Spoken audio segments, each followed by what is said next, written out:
بسم الله الرحمن الرحيم. الحمد لله رب العالمين، والصلاة والسلام على أشرف الأنبياء والمرسلين، سيدنا وحبيبنا وشفيعنا وقرة أعيننا محمد الصادق الأمين، وعلى آله الغر الميامين، وأصحابه الهداة المهتدين، ومن تبعهم بإحسان إلى يوم الدين. نوينا التعلم والتعليم والتذكر والتذكير والنفع والانتفاع والإفادة والاستفادة والحث على التمسك بكتاب الله وسنة رسوله صلى الله عليه وسلم، والدعاء إلى الهدى والدلالة على الخير، ابتغاء وجه الله ومرضاته وقربه وثوابه. سبحانك لا علم لنا إلا ما علمتنا إنك أنت العليم الحكيم. اللهم اغننا بالعلم، زينا بالحلم، وأكرمنا بالتقوى، وجملنا بالعافية. اللهم إنا نعوذ بك من علم لا ينفع، ومن قلب لا يخشع، ومن دعوة لا يستجاب لها. اللهم علمنا ما جهلنا، وارزقنا العمل بما علمنا يا رب العالمين. Amma ba'd, muslimin muslimat yang dirahmati oleh Allah Subhanahu wa taala. Assalamualaikum warahmatullahi wabarakatuh. Alhamdulillah, kita sambung sama-sama sekarang kuliah hadis kitab Al-Jami' As-Saghir karangan Al-Imam As-Suyuti rahimahullahu taala. Kita telah sampai kepada hadis yang ke-42, yaitu sabda Rasulullah sallallahu alaihi wasallam,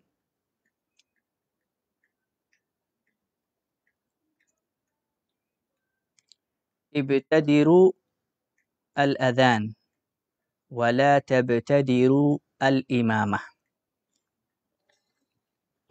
Maksud hadis tersebut, hadis 42, ibtadiru al-adhan ay sabiqu ila at-ta'dhin lis-salah. Berlumba-lumba, haruslah kamu semua wahai orang Islam berlumba-lumba untuk membaca azan untuk salah. Berlumba-lumbalah. Kamulah yang membaca azan untuk salah. Kalau ada peluang dapat kerja menjadi Bilal di masjid atau di surau, maka berlumba-lumbalah. Terimakanlah cepat kerja itu. Kerana banyaknya pahala Bilal yang membaca azan dan iqamat untuk salah. Semua orang yang datang kepada masjid, kepada surau, solat, atau orang yang di rumah yang solat selepas mendengar azan, Bilal itu yang suaranya sampai sehingga mereka dapat pahala. Semua orang yang datang masjid, solat, pahala mereka dapat oleh yang membaca azan. Sebab yang membaca azan lah yang memanggil mereka datang kepada masjid. Dia yang kata, hayya ala salah, hayya ala salah. Yani datanglah ke salat, datanglah untuk menunaikan salat. Jadi orang yang membaca azan, pahalanya banyak. Pahalanya banyak. Sebab itu Nabi SAW ajar kita sabiqu ilal azan. Berlumba-lumbalah untuk membaca azan. Bukan setiap satu menolakkan kerja azan kepada yang lain. Atau kalau mereka berkumpul untuk nak solat jemaah, setiap satu malu disuruh yang lain, kamulah baca azan, alah kamulah baca azan, kamulah. Tak. Sepatutnya kalau kita ikut nasihat Rasulullah, saya nak baca azan. Yang lain dia kata, bagi saya baca, tak, saya yang baca azan. Setiap satu dia kena berlumba-lumba daripada yang lain untuk membaca azan. Fahimtum?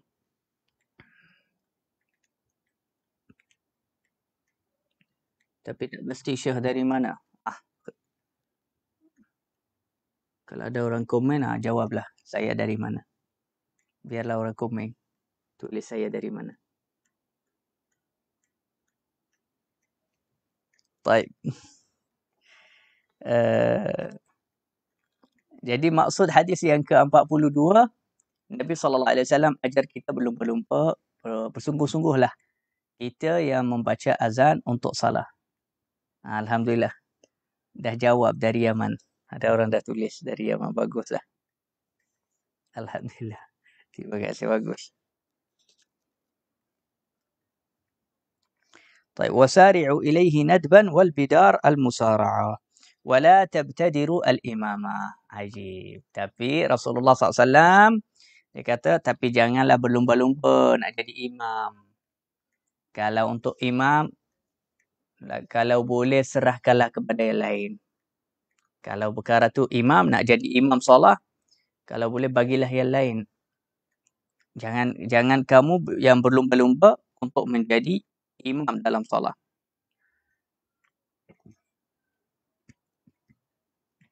Kenapa? Ulama kata, kerana yang Bilal itu beramanat. Dia kena baca azan dengan amanat. Sebab orang Islam semua percaya Bilal lah. Kalau baca azan, percayalah waktu salat dah masuk. Jadi, dia amanah. Dia jaga, dia menjaga amanah. Tapi imam menjadi jamin. Apa maksud imam menjadi jamin? Itu Rasulullah SAW bersabda dalam hadis yang lain. Imam jamin apa-apa kesalahan berlaku daripada makmum yang belakangnya, maka imam yang tanggungjawab. Imam yang tanggung kesalahan yang tertinggal daripada makmum. Tapi bukan semua kesalahan. Kalau dia tinggalkan rukun, makmum kena tanggung. Kesalahan-kesalahan macam dia tak baca zikir waktu sujud, atau tak baca zikir waktu ruku' sebagainya. Ini perkara-perkara yang tidak membatalkan salat. Jadi, imam pula yang menjadi tanggung perkara itu.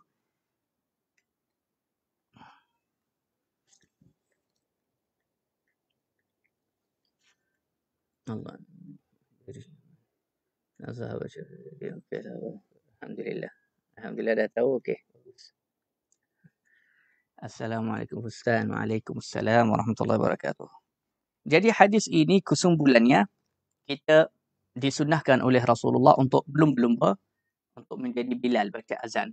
Tetapi Nabi sallallahu alaihi wasallam dia kata, kalau perkara tu untuk menjadi imam solat, untuk jadi imam solat, lebih baik serahkan kepada orang yang lain. Lagi bagus serahkan kepada orang yang lain supaya kamu tak jadi jamin untuk kesalahan makmum yang ada di belakang kamu. Wa min thamma dhahaba an-Nawawi ila tafdilihi 'alayha. Maka oleh itu Al-Imam An-Nawawi pendapatnya azan lebih utama daripada imam. Manakah yang lebih utama? Menjadi Bilal atau menjadi imam? Pandangan orang fikir, imam itu lebih hebat. Bilal tu macam tak dimuliakan. Tapi dengarlah pendapat Imam An-Nawawi. Dan ini sabda Rasulullah juga. Imam An-Nawawi kata, kerja Bilal lebih utama daripada kerja imam. Yang ini menjadi Bilal itu lebih hebat, lebih mulia daripada menjadi imam dalam solat. Lain daripada yang orang biasa sangka. Kalau dekat masjid nampak imam tu yang lagi hebat.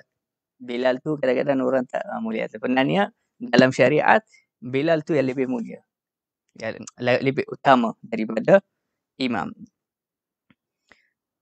Tapi kalau Bilal itu lebih utama daripada menjadi imam, kenapakah Rasulullah SAW tidak menjadi Bilal? Rasulullah jadi imam. Rasulullah selalu imam dalam salat. Ulama telah menjawab tentang perkara itu.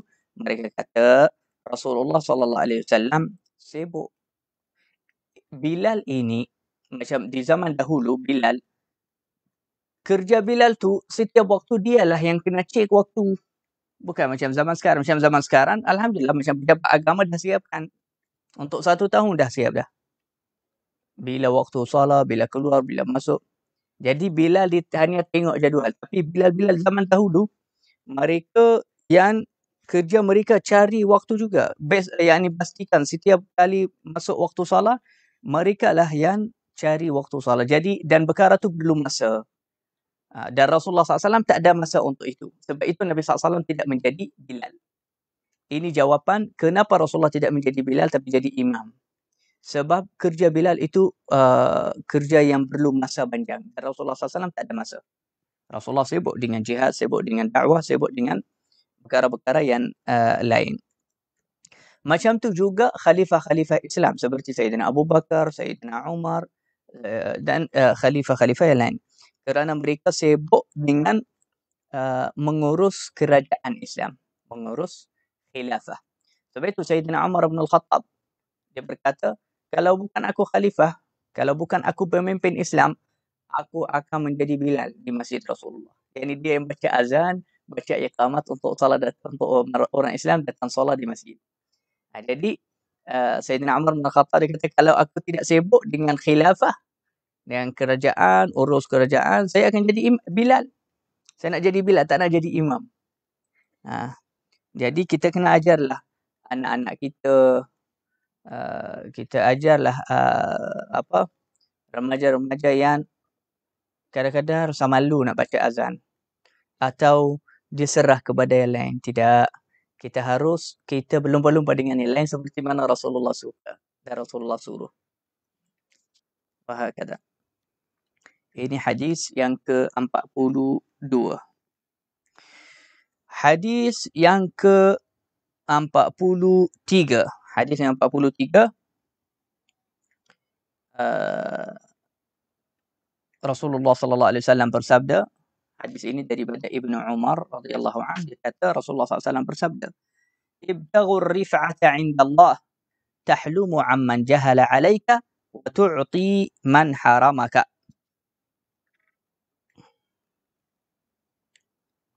Ayuh. Rasulullah sallallahu alaihi wasallam bersabda, ibtaghu, yakni carilah, bersungguh-sungguh mendapatkan derajat yang tinggi di sisi Allah. Bersungguh-sungguh untuk mendapatkan kedudukan yang tinggi di sisi Allah. Usahalah, carilah bersungguh-sungguh supaya kamu mendapatkan kedudukan yang tinggi di sisi Allah. Sahabatan ya Rasulullah, wa ma hiya? Apa caranya ya Rasulullah? Bagaimana kita boleh mendapatkan kedudukan yang tinggi di sisi Allah? Maka Nabi sallallahu alaihi wasallam menjawab kepada mereka, tahlumu amman jahila alaik. Cara yang pertama, Rasulullah ajar mereka dua akhlak dalam hadis ini. Dua akhlak ini membuatkan kita tinggi di sisi Allah. Membuat kita dapat kedudukan yang tinggi, derajat yang sangat tinggi di sisi Allah. Dua akhlak sahaja. Apa dia ya Rasulullah? Dan Rasulullah yang lagi mahir dan lagi mengetahui apakah perkara yang mendekatkan kita kepada Allah. Jadi kita kena belajarlah daripada Allah, daripada Rasulullah. Apakah perkara tu yang membuat kita mendapatkan kedudukan yang tinggi di sisi Allah? Semua orang tanya dan cari perkara tu kan. Macam mana saya nak jadi hebat di sisi Allah? Oh, kalau kita hebat dekat manusia atau dekat sultan atau dekat orang kaya atau dekat orang yang kita muliakan, Allah, kita rasa terharu sampai tak boleh tidur. Rasa diri kita orang yang paling bahagia di dunia. Macam mana kalau kita jadi orang yang hebat di sisi Allah? Hamba istimewa di sisi Allah. Hamba yang mempunyai kedudukan tinggi di sisi Allah. Alangkah hebatnya perkara tu. Jadi Nabi SAW ajar kita dua akhlak. Kalau kita buat dua akhlak tu, insya-Allah kita jadi orang yang paling hebat, orang yang hebat di sisi Allah Subhanahu wa taala. Yang pertama, tahlumu amman jahila alaik. Yaitu tahlum, yakni menahankan nafsu kamu, diri kamu, waktu kamu marah kepada orang yang sedang menghina kamu atau mengkacau kamu, mengganggu.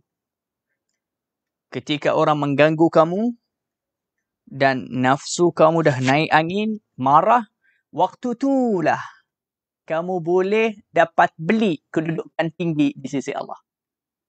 Macam mana caranya? Tahankanlah nafsu kamu, jangan lepaskan marah kamu. Kalau kita mampu, kalau kita dapat mengawal nafsu kita, hawa nafsu dan diri kita waktu marah, Bukan kepada orang yang salah, tak, kepada orang yang memang ganggu kita. Kepada orang yang memang buat jahat kepada kita, waktu itulah kita dapat membeli dan mengambil kedudukan yang tinggi di sisi Allah. Mampu tidak? Boleh tidak? Perkara tu memang tidak senang.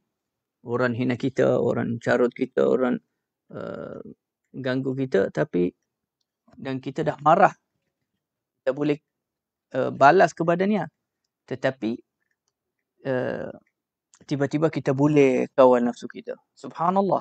Yani perkara ni hanya para anbiya dan orang yang ikut para anbiya sahaja. Mereka sahaja yang boleh mengawal nafsu mereka waktu marah kepada orang yang sedang menghinakan mereka. Siapa-siapa yang mampu jaga dirinya waktu dimarah, subhanallah, abshir, terimalah khabar gembira. Kamu telah mendapatkan kedudukan tinggi di sisi Tuhan, di sisi Al-Jabbar Al-Qahhar subhanahu wa ta'ala. Jadi Rasulullah SAW ajar kita bagaimana cara mendapatkan kedudukan tinggi di sisi Allah subhanahu wa ta'ala. Perkara yang pertama,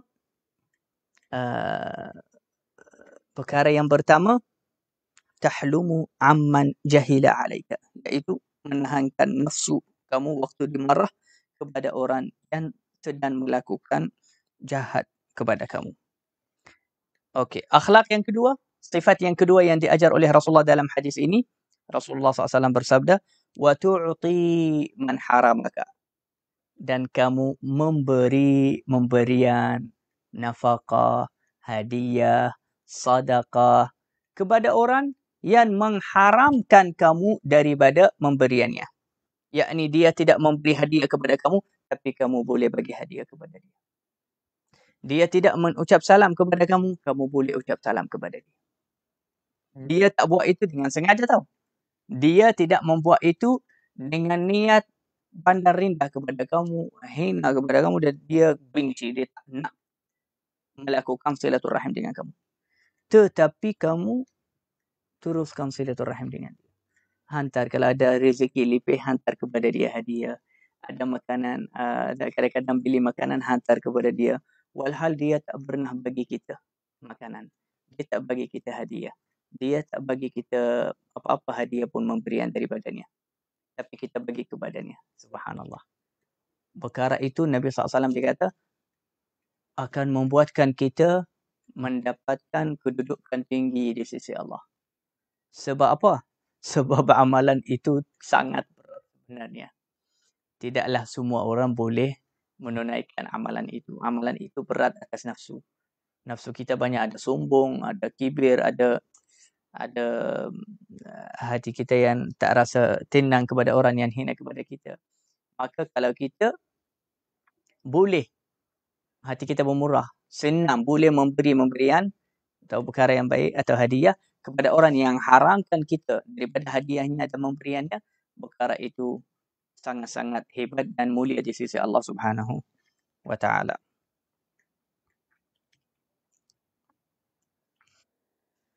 Mana'aka ma huwa lak atau ma'rufuhu wa rafadah. Maqamul ihsani ila al-musi' wa muqabalat isa'ati bis salam min kamalil iman. Al-Imam Al-Manawi dia berkata, membuatkan ihsan, iaitu kebaikan, kepada orang yang membuat jahat atau buruk kepada kita, dan melakukan silaturahim dengan orang yang memutuskan silaturahim dengan kita, itu adalah antara tanda kesempurnaan iman. Antara iman yang sempurna. Itu tanda iman orang itu sempurna. La ilaha illallah. Ulama kata barang siapa yang mempunyai dua sifat tersebut, maka dia telah mendapatkan memberian yang sangat besar daripada Allah. Dia telah mendapatkan kedudukan yang sangat tinggi di sisi Allah Subhanahu wa ta'ala. Apa dia? Perkara yang pertama, kita maafkan dan tidak membalas, tidak melepaskan marah kita kepada orang yang mengganggu kita. Dan yang kedua, kita memberian dan hadiah kepada orang yang mengharamkan kita daripada hak kita sendiri. Subhanallah. Dua-dua amalan itu adalah amalan para anbiya dan amalan para siddiqin dan salihin. Semoga Allah Subhanahu Wa Taala memudahkan untuk kita mendapatkan mengamalkan sifat itu. Amin ya rabbal alamin. Al-hilmu was-sakha. Baik. Ulama kata ittafaqatil milal. Semua agama-agama dan syariat-syariat para anbiya dari dahulu sehingga sekarang. Dari zaman Nabi Adam sehingga sekarang. Pendapat mereka sama. Tentang apa? Tentang dua sifat tersebut. Al-hilm, santun atau sabar, tenang hati. Yang kedua, pemurah hati. Senang boleh bagi kepada apa-apa kepada orang lain tanpa kira. Dua perkara itu akan mengangkatkan hamba walaupun hamba itu dia sebenarnya orang yang dihina. Walaupun dia orang yang dihina, tapi dia akan menjadi tinggi. Hatta di tengah masyarakat manusia. Dia akan menjadi tinggi dan hebat. Sallallahu alaihi wasallam. Baik. Hadis yang ke-44. Daripada Abu Hurairah radhiyallahu ta'ala anhu. Rasulullah sallallahu alaihi wasallam bersabda,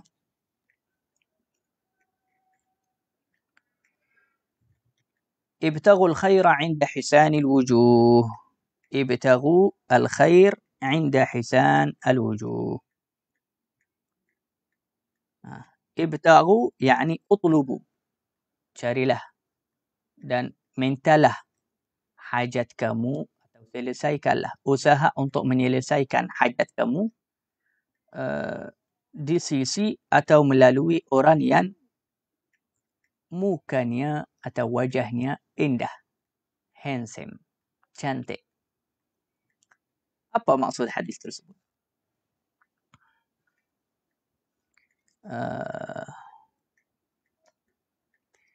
Maksud hadis tersebut, ulama kata husnul wajhi, wajah yang cantik, muka yang cantik, muka yang indah, yang handsome, yang berseri-seri. Perkara itu membuktikan orang itu mempunyai akhlak baik. Kalau kecantikannya original bukan kerana ada makeup atau apa-apa yang lain lah. Kalau kecantikan mukanya tu original, betul-betul, maka kebanyakan tidak semestinya perkara ni jadi, tetapi kebanyakan orang yang mukanya handsome, cantik macam tu, dia malu. Dia orang yang malu, dia orang yang pemurah hati dan dia orang yang bermaruah. Ini kebanyakan. Tetapi tidak semestinya perkara tu tetap kepada semua manusia. Sebab ada bahagian manusia yang wajahnya Masya Allah sangat handsome, sangat cantik. Tetapi sangat buruk akhlaknya. Akhlaknya sangat buruk. Jadi maksud hadis tersebut, utlubu hawaijakum min wujuhin nas. Ada beberapa maksud daripada hadis tersebut. Maksud yang pertama, mintakanlah hajat kamu daripada orang-orang yang besar, orang-orang yang hebat, orang-orang yang ada kedudukan tinggi di masyarakat. Yakni macam pemimpin, orang kaya, orang yang ulama, orang yang hebat, orang yang pengaruh, yang macam tu. Kalau nak hajat kamu diselesaikan, mintakanlah dan gunakanlah mereka untuk selesaikan hajat kamu. Itu sabda Rasulullah. Itu ada riwayat hadis lain, Nabi sallallahu alaihi wasallam bersabda, in sa'alta fas'alis salihin. Kalaulah kamu terpaksa untuk meminta hajat kamu, meminta sesuatu hajat, maka Rasulullah ajar kita, mintalah daripada orang soleh. Yani janganlah minta daripada orang yang jahat atau yang kejam. Jadi kalau ada apa-apa hajat, nak jumpa seorang ketua atau pemimpin atau seorang kaya atau orang alim, carilah yang soleh, yang baik. Cari orang kaya yang baik, yang soleh. Mintalah hajat kamu daripadanya. atau jumpa ulama yang soleh, jumpa orang yang soleh, mintalah hajat kamu. InsyaAllah hajat kamu, permintaan kamu akan selesai. Inilah nasihat Rasulullah sallallahu alaihi wasallam. La ilaha illallah Muhammad Rasulullah. أو المراد بحسن الوجه بشاشته عند السؤال وبذل المسؤول عند الوجدان. Atau maksud hadis tersebut muka atau wajah yang handsome, yang indah, iaitu senyum. Kalau kamu perlu satu hajat, maka mintalah hajat kamu dengan senyum. Dengan senyum, basyasyatul wajh. Dengan muka yang senyum, bukan dengan muka yang masam, yang garam. Kita kena senyum itu banyak memudahkan urusan. Jadi siapa-siapa ada hajat atau nak jumpa siapa-siapa, dia kena selalu lazimkan senyum. Kita kalau jumpa orang atau nak cerita dengan orang, kita kena senyum selalu. Perkara tu banyak membukakan hati dan memudahkan urusan. Tapi orang yang mukanya garang, masam, kebanyakan urusannya tak selesai cepat. Bahkan banyak dari urusannya mungkin tidak berjaya, tak capai hajatnya. Banyak kadang-kadang sebab muka dia itulah yang tak lembut, tak cantik, tak indah. Jadi ni nasihat ni sangat-sangat pentinglah kita mengamalkannya. Nasihat ini daripada Rasulullah sallallahu alaihi wasallam. La ilaha illallah. Ibtaghul khaira 'inda hisani al-wujuh. Jadi maksud hadis, carikanlah kebaikan atau permintaan kamu atau hajat kamu atau carilah kebaikan di sisi orang yang mukanya indah. Maksud mukanya indah ini senyum, mukanya bercahaya, bersiri-siri, mukanya bukan yang garang, mukanya soleh, mukanya baik. Kita kena cari kebaikan daripada mereka. Bahkan Nabi sallallahu alaihi wasallam juga kalau Rasulullah sallallahu alaihi wasallam ingin memilih seorang sahabat untuk menjadi rasul untuk Rasulullah, yakni Rasulullah nak hantarkan dia pergi jumpa seorang pemimpin atau seorang raja sebagai wakil dari Rasulullah, Rasulullah akan pastikan orang itu bermuka handsome. Mungkin ramai yang tak tahu perkara ni. Kalau Rasulullah nak hantar satu sahabat pergi jumpa Raja Yaman atau Raja Parisia atau Raja Rum, Rasulullah akan pilih sahabat yang handsome. Kenapa? Ulama kata subhanallah, perkara tu ada rahasianya, ni ada hikmahnya.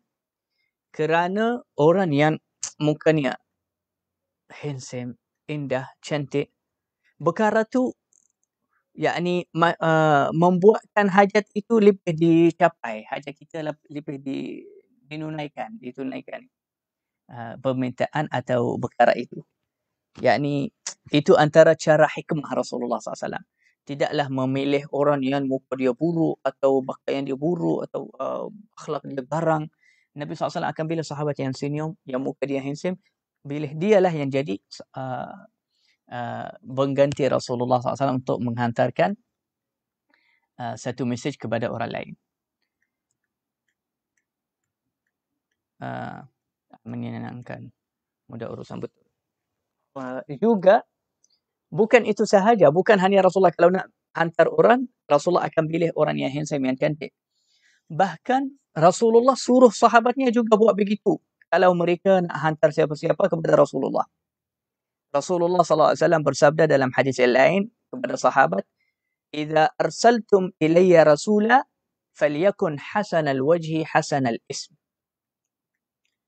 Kalau sekiranya kamu ingin menghantarkan seseorang lelaki untuk berjumpa atau menyampaikan sesuatu kepada aku, yakni Rasulullah suruh sahabat apa? Dia kata, maka hendaklah kamu memilih seorang lelaki yang wajahnya handsome dan namanya juga baik. Kerana Rasulullah sallallahu alaihi wasallam tidak selesa, tidak senang dengan orang yang namanya buruk. Orang yang namanya buruk, Rasulullah SAW tidak rasa senang dengannya. Hatta di satu hari Rasulullah SAW nak memerah kambing, Rasulullah pandang kepada satu sahabat, dia kata, silakan kamu bangun perah kambing, keluarkan susunya. Lepas lelaki tu bangun, nak pergi kepada kambing, Rasulullah cakap, tunggu sekejap. Apa nama kamu? Rasulullah tanya, nak pastikan, apa nama kamu? Dia kata, nama saya begini, dia sebut nama. Rasulullah tak suka nama dia. Nama dia macam ada negatif. Nama dia ada rasa negatif. Nabi SAW dia suruh dia, okey duduk. Apa? Terima kasih. Tak payah kamu yang memerahkan susu kambing. Duduk. Kemudian Rasulullah pandang kepada sahabat yang sebelahnya, dia kata, apa nama kamu? Dia sebut nama yang baik. Yang mempunyai maksud yang positif. Maka Nabi SAW dia kata, okey, baik. Kamu yang bangun memerah kambing. Jadi perkara tu menarik perhatian Rasulullah sallallahu alaihi wasallam dan diamalkan oleh Rasulullah sallallahu alaihi wasallam juga. Teruslah kita insya-Allah mengikuti juga amalan-amalan itu dan sunnah dan ajaran yang diajar oleh Rasulullah sallallahu alaihi wasallam. Sallallahu ala sayyidina Muhammad wa ala alihi wasahbihi ajma'in walhamdulillahi rabbil alamin. Terima kasih banyak. Assalamualaikum warahmatullahi wabarakatuh. La ilaha illallah.